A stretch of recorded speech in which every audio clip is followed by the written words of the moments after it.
to episode 22. You know what it is with the TMG boys.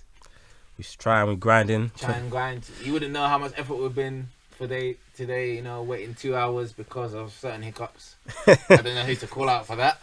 How about call out yourself? Take some accountability. Take some accountability. Is that all you Messi fans are the same? They want to take no accountability. This is a LeBron fan coming from you. Did you see him this week? I'm a fan of the truth. They lost, didn't they? Yeah. He lost twice this week. He lost twice this week. Fair enough, but That's your boy. He is my guy. But Did he sit out for one game though? No, he didn't sit out. No, he didn't sit. AD sat out. But we know what LeBron represents. You know what AD's on these days? He's looking weak. When it comes to the playoffs, the money time, that's when they're awake. That's when we appraise LeBron. Right now, well, I mean, the way he's going, he might sneak an MVP. I doubt it though. I think he will get MVP because it's either him or Paul George, from what I know. Paul George? Yeah, because Paul George's been playing well, bro. But Embiid's there, Jokic is there. Anyway, before we get carried away, even Kawhi. Let's introduce a certain guest. Special guest. The flyest, the Ogg at the top. You man gassing me, Jet ski boy. It's your boy, Afro JJ. Come on. It's a pleasure to be here, boys. It's a pleasure to be here. Gonna impact some knowledge on us today. Hopefully. What we have to put in to bring this guy here. Yeah. Behind the scenes. He's in Dubai. The grinding. I had to call him out from Dubai. You called him in. I heard he was eating swallow. He was eating swallow. This That's in the ending shit, nah. He was jumping at. He said he's coming. I was eating the food, they called me, they said they need me before the borders close. Yeah, you know man. So living la vida loca whilst I was, in boring old England. Everyone can enjoy, fam. Grey skies. Greater than my trousers, man. I was crazy, man. But, putting what shift, it is. putting a course, able to bring Afro JJ, the one and only. Come on. We got a jam-packed episode today, and Jam. Let's see what we can do. Let's ask him the questions, the TMG initiation. Mm-hmm. We go through this. Cool. Ronaldo or Messi? Messi, the GOAT. That's what I like to hear. Go Messi. LeBron or Jordan? LeBron. No go. No go. There's a couple contentions for the GOAT, but I'm sticking with my guy LeBron. You'll see by the end of this year, innit? Okay, let's see how it goes. This is different. Messi, the GOAT, such confidence in LeBron. No, because MJ is like, do you know what I mean? He's the more, profound GOAT, but I'm sticking with my guy. To be fair, when we go through generations, maybe in 20 years, the way that Jordan gets the love done will be like, oh, LeBron did this, LeBron did, but LeBron's stories are not that strong. When people our age are the one controlling the narrative, they'll be saying LeBron's the GOAT. Yeah, true. Larry or Magic? Magic. Okay, good. City or Liverpool? City. Mayweather or Ali? Ali, but shout out Money May, undefeated, you feel me? Fury or AJ? AJ. Pep or Klopp? Pep. Okay. Lakers or Clippers? Lakers. Zion or Luka? Luka the Don. Look at the Don. What's your favourite sport? Football. But I appreciate all Soccer. sports, you feel me? But Football with a passion. Soccer. So what do you want to start off with today, man? What are you feeling like? What's tickling your fancy? I mean, I like to save the best to last and build up to it, You can build up to it. I mean, right now, got to start with the boxing, the UFC, the fighting game, the combat sports. So I wanted to start off a while back because we didn't get to touch on this before. Obviously, Ryan Garcia, he's kind of in the headlines now. Defeated Luke Campbell, a strong contender from the British Isles. Mm-hmm. And now he's put himself in place. He was supposed to be fighting Tank, but, things change quickly in sports. Tank's Mayweather's got him protecting him, isn't it? He only fights guys that are smaller than him, to be honest. Because Tank doesn't defend himself, man. He takes punishment. Yeah, that's he gives a lot of punishment Yeah, too. There's way more punishment. That's true. But they were supposed to fight. But then, I think, basically, as soon as McGregor lost, it's like, or maybe it was just before. I may have got my timings wrong, but around that time, McGregor lost. It's when they transferred all the energy from Tank, Garcia all the way to Garcia Pacquiao. But that's supposed to be happening now instead. Yeah, I think Garcia put something out on Insta, isn't he? I mean, if Garcia's the one to fight Pacquiao, I don't know, man. I thought, to be fair, I thought it was McGregor Pacquiao was gonna happen. Yeah. McGregor lost. Those things. It's because do you know in the fight game, yeah. Once you have it all, it's hard to have that passion because McGregor doesn't need to win. He doesn't need when he fights now. It's just like It's just a show, innit? It's He's just not, a hobby, he's do you know what I not doing it because he needs to. And he's fighting guys that have to win. Like, they have to. Like, they don't have no name. They have no clout in this game, fam. Compared to him, at least, yeah. They're taking you off the podium. And if you don't have the passion, I think McGregor changed his training camp. And he's like, got beaten like a pope, man. The man was sleeping there, man. You know what Marvelous Marvin Hagger said? A great middleweight boxer in the 80s. You know his quote is? No, what are you going to tell me? You know, a bit of boxing knowledge for you guys. His quote is, word for word, I quote, "It's tough to get out of bed to do road work at 5 a.m. when you've been sleeping in silk pajamas." Yeah. I hear it. I hear You guys think McGregor's lost the hunger? Like, his hunger's gone. because you know, what, I'll be honest. I thought he fought a good fight, but he just got beat tactically. Yeah. Like, I think he from that first round, I thought McGregor's still looking sharp, but you know, the leg kicks, he didn't expect it, and you can see like his attention got thrown. But the time he was focused on the leg kicks, he was getting whacked. The swings were coming, and before he knew it, it was too late. Sleeping, fam. Sleeping, night. It's not. It's in UFC. The just in time is mad because So it's small, so like- small. Like literally, fam, you're seeing something else coming, and the man's gonna throw another wrinkle, and he's like, "Bro, you haven't been fighting for so long." And it's like, that's it. McGregor's done, fam. If your legs get taken away from you like that, it's pretty much done. Yeah, It's like your mobility's gone, your foundation's gone. Because you get your power from your punches from your legs. Your movement to evade punches is from your legs. I mean, Poirier, that was an excellent strategy. You know me, I'm a strategist, so like that was just mwah. And the thing is, McGregor's already beaten him once, and so Knocked him out first round. Yeah. I think that's what probably played in McGregor's head. McGregor was probably thinking, "I've done this I've guy done you one over time, before, innit? yeah. So right now, I don't even need to go the extra level. I know how to beat you." And then Poirier came. Obviously, when you lose, it's in some sports. Do you know when you lose the first battle, like you lose the first leg, there's more energy, hunger in there's your hunger, belly, yeah. there's more hunger in your belly because you're not holding on to anything. You got nothing to lose. Like you've already lost one time, so that happens, man. It's funny, even the post-match interview, Poirier was saying, "I just saw another man." Like last time, the first fight, he said he was a bit like, you know, deer in the headlights. You know, McGregor's a big name, probably the biggest in UFC. This time around, he said, "I just saw another man that bleeds the same blood as I bleed." So that respect factor, I think, The fear factor. it's gone. I think also Remember we what touched play- on the fear factor before. Yeah. I think it also plays into the hands. There's no fans as well. Because think about it, if Oh, yeah, there's true. fans That's and the probably energy, why, yeah. they probably be back to that. And we thinking, "Wow, I'm facing True. McGregor again." That's the thing with a lot of like the sports and fighters. Like a lot of guys, they have the talent, have the ability, but I always touch on the mental aspect and not just actually just focus and, you know, go an extra mile. But when you actually go to the big stage, Yeah, can you like, deliver? you can deliver the deer in the headlights. You said when all the fans are screaming, blah blah, and all the lights they seem brighter. Are you gonna freeze in the moment? Obviously, guys who can, because that's how sometimes all the fighters and all the performers they're still able to perform actually because they're used to this moment. And the younger talent guys, maybe more talented, more physical, more fresh, but they're used to that moment. And you know, obviously, in all sports there's no crowd, so that's been totally limited. Like we say in basketball, a lot of the guys they're shooting a lot better than they usually do. Like you know, It's like a gym workout for in the them. last playoffs, what's it called? Obviously, you had Hero, you had Robinson, but you had Jamal Murray. Is he going to be the same when there's fans? You know what I mean? It's like playing. It's like just pure sport. You know when you're in the like in the park, you're playing ball, Yeah, no and then pressure. man, there's no pressure. The man is banging out all those skills, but then when it's Game some guy time. game time, the guy's not banging no Yeah, it skill happens, at all. you know.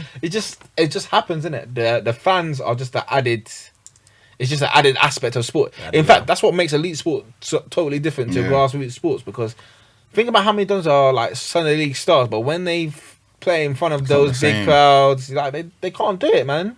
It's just pressure, isn't it? Pressure. And I think what you're gonna see now is more upsets because people believe. Like if you have belief and there's no one there, there's no doubt. Like you don't even know that anyone else is watching you. Think about it. It's just a camera. Camera's there. There's no person shouting. Yeah, you believe you can do anything. Home field advantage is disappeared. It's disappeared, it's man. not the It's a same. level playing field, it's just like that. But yeah, man, I'm looking forward to how the fight game is going. I know that I saw something on Twitter today, like Spence. I don't think the Spence fight is gonna happen with Crawford. I think that's something like changed focus. I mean, I saw something recently. I think on the PBC Insta page. Apparently, Spence and Ugas have been tweeting each other, saying they basically want to make that fight happen. And this is how quickly things move, because obviously Pacquiao and Ryan Garcia looking to fight each other. And I think the WBO, that's the belt that Pacquiao has, they've moved him to, they give him a different status. He's not the active champion, can't remember the term is, they said, but he's not the active champion. And now they promoted Ugas to basically be the active champion. And so obviously Spence wants to sweep up the division. He's still obviously just got to fight Crawford, as long as Crawford has that belt. But now he's going to probably look to fight Ugas first in this year. Maybe, hopefully the Crawford fight should be after. You know what I mean? Just a joke, man. I think there's too much stalling. Everyone's a bit, conscious about, doing the big fights too soon. I think you need the money though. You need the money because think about it. I don't want to watch Spence Ugas. I don't want to watch it. I have no interest in it. That's not a fight that's gonna keep me up in the middle of the night. Like, I don't care. It'll keep me up in the middle of the night. Yeah, it might keep you up because you're fascinated. But think about it. The average fan doesn't care. Nah. It's not even a name, fam. I don't like Ugas. This is like the first or second time I heard his name, bro. Like I just don't know. So it's happened very quickly. I was surprised because I was thinking, obviously, if Pacquiao fights McGregor, it would open up the floor for Crawford and Thingy to fight. But I didn't expect them to upgrade Ugas, because Ugas is, I believe, a PBC fighter, and obviously Crawford's still on the other side of the street with Top Rank. Okay, so Ugas PBC has the belt. Errol Spence wants all the belts. Fight him, and then you grab the third belt. You have more revenue. You have more of the have a bigger slice of the pie for when you do go to negotiate with Crawford, because you have 3 belts to his 1. You even commercially, even a bigger draw to him. Anyways, you took over by pay-per-view numbers, and then hopefully the idea is when Crawford his contract ends with Top Rank towards the end of this year, he comes over the pond or the other side of the street, blah blah blah, what they say, comes to the PBC. And in terms of bargaining power will be a lot less. He's come from Top Rank to PBC. He only has 1 belt. He hasn't really fought the top guys at welterweight yet, so it will only increase and strengthen Errol Spence's bargaining power. So that's probably the tactical play they want to do. I mean, if Crawford and Spence fight at the end of the year, I'll be satisfied. If they don't, then I'll still be satisfied when the fight does happen, but it'll just be a bit more annoying. Do you think the fight's gonna happen though? Yeah, I think it'll happen. Yeah, it has to happen. Unless I don't know, one of them just loses randomly and doesn't come back. But if they're still fighting, still top of their game, I mean, it has to happen. I mean, they both need each other. Even though Crawford is a Hall of Famer, 3 division champion. If you go through his resume, there's not one standout name on his resume like a pound for pound type of fight. You know what I mean? Like there just isn't. And same for Spence. Even his career's not as long. Can you put the game on? So you saying? Even for Spence, his career's not as long. They need that marquee name on their resume. They could be like, yo, when they look back, when they want to compare it to the greats, I fought this guy, I fought that guy. You know what I mean? So that's what they need. They're both undefeated, right? Yeah. It makes sense. I'm just a bit. It's all part of the boxing game. The stalling, the negotiation. It's just build up, isn't it? It's like, think about the Fu and AJ thing. Like, that's been in the pipeline for 2 years now. And they just stalled it. The more you stall it, the more anticipation, the more money. And obviously, I even think that Fu and AJ should wait. They should wait so they can get fans, because if they can get fans, get Wembley 90,000. They already got fans. They're gonna do it abroad. Yeah, I think they're doing it abroad. They're doing it abroad. I don't think it's here. Where are they gonna do it? It could be Saudi. It could be USA. No. That fight in the USA doesn't make sense. It has to be at a time where English fans should watch, because that's a massive purse you lose. No, but they're getting the money from abroad, G. They don't need the English fans for the money. They need the English fans. There's a big fan base, bro, for boxing as well. I mean, they can still fight, because obviously Spence and Garcia fought in Dallas. I can't remember the number of fans they had, but it's quite a decent number. Like America, they're restricting, and they were restrict as us, so they're still doing their thing. I mean, I think these other countries abroad, they can still fit fans. Obviously, you want me to get English fans at the time present, because traveling for UK people is a bit mental, in it. So, I mean, we'll just have to wait and see. I mean, that takes us on to AJ and Fury. So the negotiations are still going on. Like we touched on last episode, the deal is pretty much signed in principle, but they haven't needed to dot the I's, cross the T's. I mean, the WBO have contacted Usyk, so he's looking to potentially fight Joyce, so it won't be as much of a obstacle. Joyce could beat Usyk. Yeah, Joyce is, he could. Joyce is a experienced technician. Like, they fought before though. Amateur, Amateurish, yeah. Did Usyk win? I think Usyk won, yeah. The thing is, though, it's a different kind of, it's a different pot of pot of fish, kettle fish. Kettle of fish, innit? Pot of pond. Pot of pond. It's a kettle of fish when you're fighting professionally, fam. Yeah, the man can knock your block off, fam. It's not a joke. Yeah. Look at the boy, the boys. I think the lack of amateur background really affected him in that fight against Joyce. Like, he was just getting his head hit, it was like for fun, man. He was just holding the jab in his head, like non-stop, bro. Man wasn't even trying to offer resistance. Yeah, but it's like when you when I said before, when you fight at the elite level or the near elite level, I say Joyce is probably, you could argue he's elite. They either do two things: they either take something away from you, or they do something away to you that you're not used to seeing. Yeah, it's like a flight or flight moment. Like you either run from it or you build yourself and adapt. You know what I mean? So literally, and what's it called? The boy, he said the boys couldn't adapt, or the boss couldn't adapt, and he got found out. I mean, even because I was reading up on Canelo Smith, and we said about Canelo, he doesn't believe anyone will beat him. Even Canelo done little things just tactically, like he knows that one of Caroline Smith's best punches was the catch and counter with his left. Canelo just aiming for his arm, just aiming for his arm. He said he couldn't do it. Couldn't do nothing. I think his arm had like a lump on it. And I was reading the quotes. Apparently, Caroline Smith said he was like he was kind of like showing pain towards his arm, and then Canelo was like, is it sore? And then Callum Smith must have said, yeah. And then the next round, Canelo just went bam, bam, bam to the arm even more. That's Callum Smith telling him. I think by then Callum Smith already knew that he lost. That's done, isn't it? But Callum Smith has the tools to beat him, though. He had kind of the tools, but Canelo just beat him up, fam. It's tactically. I mean, because even Arc on Sky Sports should still be there. Like, it's very different when you get in the ring with Canelo. Like, just when you actually fight the man. Even for everyone said, I could beat him just bum rushing, blah blah blah. He ain't got that much power. He doesn't hit hard. When was the last knockout? When you actually receive a punch from Floyd Mayweather, it's very different. You know what I mean? But as I said, with all champions, fam, when you're a champion, bro, it's different, fam. It's a different level. To beat champions, fam, takes a different type of energy, fam. Yeah, it's like the day in the headlights we spoke about. Like they're used to that. Like Mayweather, Canelo, they're used to that pressure every time. So Literally. they're gonna perform to a given level, like a top level, all the time, unless something catastrophic happens. They're always gonna be able to perform. Are you able to rise to that level? And as a champion, and the in-house, and what's called the cash cow.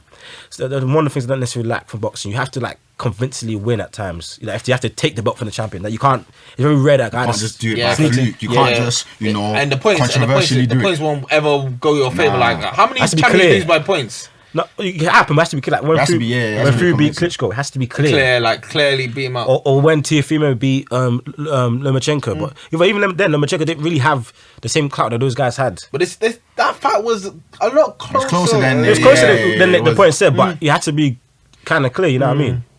Thing is with Lomachenko was, I don't know what he's gonna be doing now. I think they want to fight Tank. I think he might go down in a weight. Maybe lightweight was too big for him.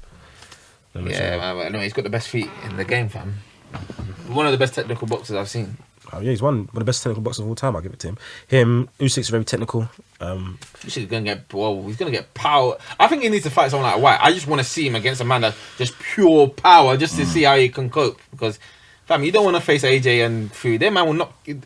Especially Fury, because Fury is a massive man that is technically just big and techie. He's techie. He will dance with you, bro. He will dance with you. And yeah, just last year in that Fury stuff, AJ Wilder, what's his next? The crybaby from Alabama. Charles Martin, isn't it? Yeah, he looked to fight Charles Martin. Apparently, all this thing about the mediation, blah blah blah, is to basically get compensation for the fact that Fury's not fighting him. So he's basically seeking compensation. Oh, come on, bro. So he's now found peace. Is this what man them are doing, fam? Has he found peace now? Peace or peas? Peace with the Fury thing that he's not fighting him. Challenge outwardly, he'll still say I want to fight him, but I think he's the deep down or in behind the scenes or in between the lines, the real reasons that he wants to seek compensation. Because I think he's accepted or they've accepted they can't really stop this fight from happening, but they're still trying to seek compensation some way. Take some peace, man. We don't care. I don't want to get you off the scene, man. Do you know what I mean? I think Wilder's had enough time at the top. Now that he's been found out, which was inevitable, he just needs to know that it's not going to happen again. Because the manner of how he lost, I don't think he can really be claiming for another fight. Like, do you know what I mean? There was even one great thing that a boxing analyst said I saw this morning. It was like, essentially in the first fight, Fury won by just being on the outside, just being, with his skills. Second fight, he took it to him and was the more convincing, powerful guy. So both ways, which are kind of the main ways, like, on the outside and inside, he's basically beat you. So how are you going to beat him? How? That's the question. The only way, unless it's a one bang. It's a one bang thing. That's the only thing he's and Fury's already woken up from that. So he's come like the Undertaker, fam. It's even long now. What can you do? You're taking your heaviest shot. The way Wilder is and the way he's lack of skills, his best bet is the first, depending on how his conditioning is, first 3 to 4 rounds is leave everything on the line. But they would after that you're getting But yes, the Obi gets him out. Just leave everything on the line. The thing is, I want to see Wilder fight White. That's what I want to see. That would be a good The fight. press conferences will be great. Yeah, that's what I want to see because White has been saying that he can do it. He's been even saying from time that I know how to beat this guy. So I want to see that. Innit? Let's see that one. But you know what it is. You know the boxing game. They're gonna delay it again. Ducking and diving. And White even has to beat Povetkin now, innit? So he's even got that on his table, man. He's got a lot on his table. But anyways, anything else you want to touch on the fight game? No, at the moment. What about you, FAJJ? No, I think we covered it still.